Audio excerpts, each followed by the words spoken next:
avail. Coming up, Tyson's femme fatale, Robin Givens. Made the man crazy. She didn't love him, she loved his money.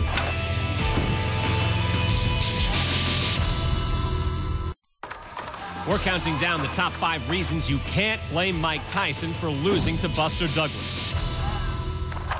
Welcome back. Now that we've presented some salient points for you to ponder, we'll begin our countdown with reason number 5.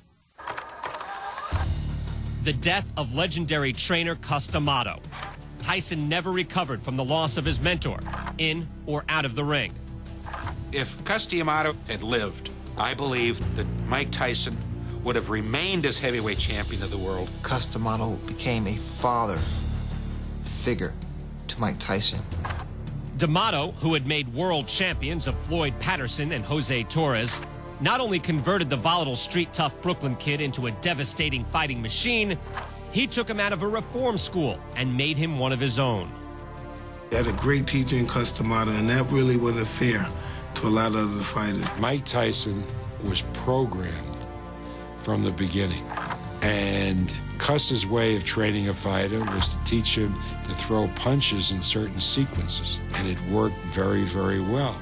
By channeling this guy's intensity and finding a vehicle, a way to take that intensity and to take that power, Cus D'Amato created a great champion.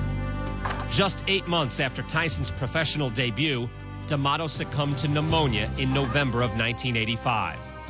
A year later, Tyson knocked out Trevor Berbick to become heavyweight champion. But mixed with the glory was the memory of a loss that would deepen with time. When Cus died, you can't underestimate what that did to Tyson's life. That was probably his only father figure.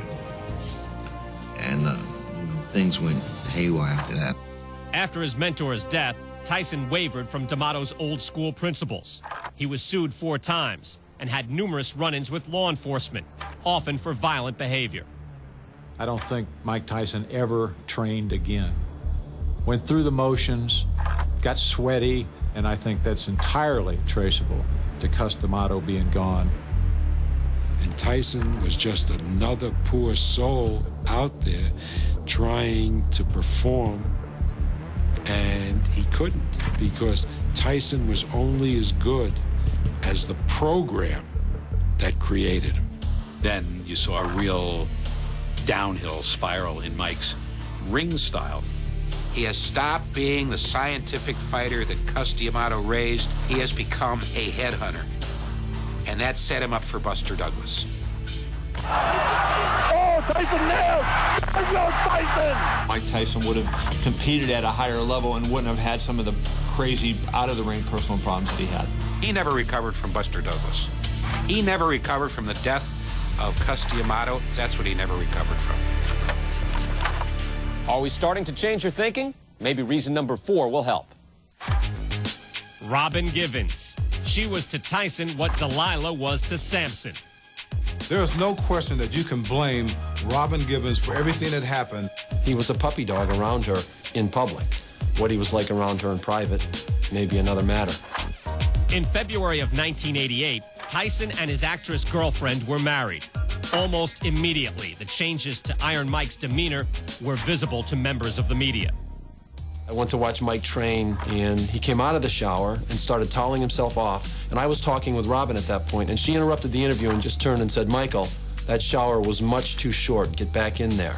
And Tyson, who was this fearsome guy, the baddest man on the planet, tucked his head down, turned around, and went back in the shower and stayed in for about 20 more minutes. We used to call Ruth Roper, who was the mother, the Dragon Lady, and we used to call Robin Dragonette. Because everything was a plot. Tyson's former co-managers had set up an irrevocable trust for Mike. And if he never fought again, he would, in his later life, be taken care of. One of the first things that Robin and our mother did was to break into and get control of that annuity. They had to have wanted it pretty badly because there was definitely physical abuse going on. Just 8 months after the wedding, Givens sued for divorce. Although the marriage was dissolved a year before the Douglas bout, Tyson still felt the impact. Here's this woman that he truly loved, and all of a sudden found out that she was just a gold digger. She didn't love him, she loved his money. So if you want to blame Robin Givens for making Mike Tyson lose the fight, you can go ahead. She was a diversion. He wasn't focused on boxing like he was prior to Robin Givens. And that's one of the reasons why Robin Givens can be blamed for Mike Tyson's demise when it comes to Buster Douglas. Coming up on our countdown, Tyson's empty corner. The corner was a mess. It was doing worse than Tyson, if possible.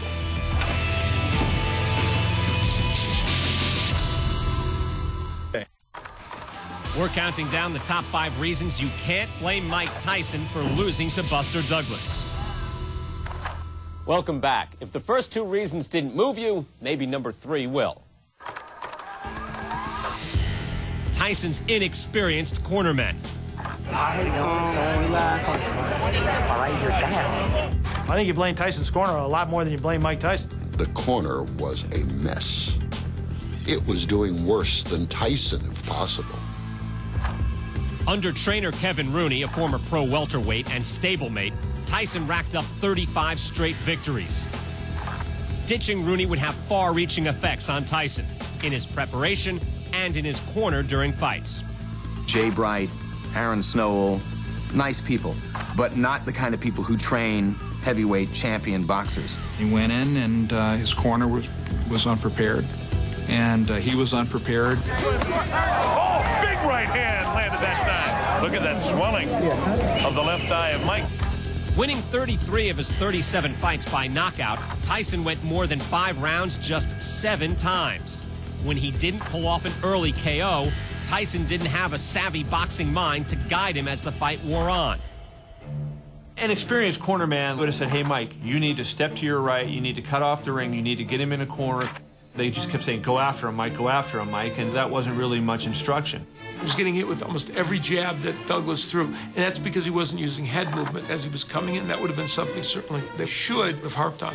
As Buster Douglas scores 2 nice straight left jabs in the face.